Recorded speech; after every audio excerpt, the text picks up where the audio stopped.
Hello folks, welcome to today's reading of Ruby on the Outside. We finished up this chapter last time and now we're on to chapter 15. Let's get started. While they thought I was sleeping, my mother and Nick Sands drove 18 and a half miles away to a drugstore.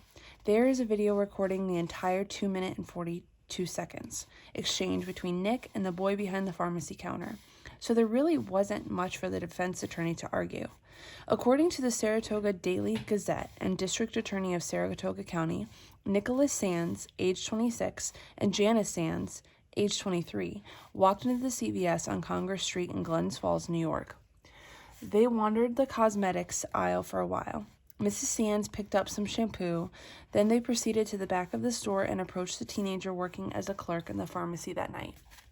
There is a heated discussion that at some point turns aggressive on the part of Mr. Sands.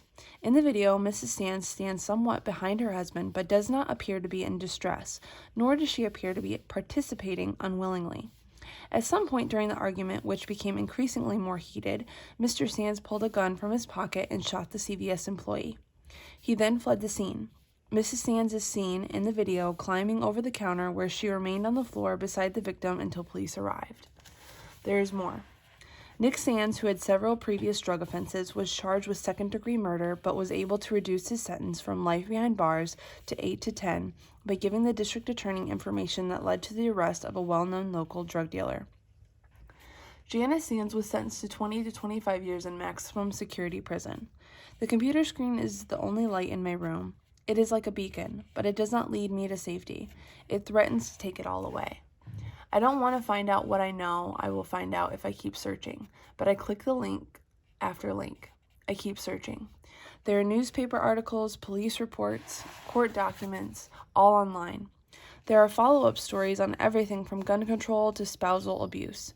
It seems to be significant that the defendant, Janice Sands, had no knowledge of the gun prior to the incident. However, she was an accessory to an armed robbery and an accomplice to murder. The boy behind the counter died on this way to the hospital. He was 17 years old. His name was Joshua Allen Tibbs.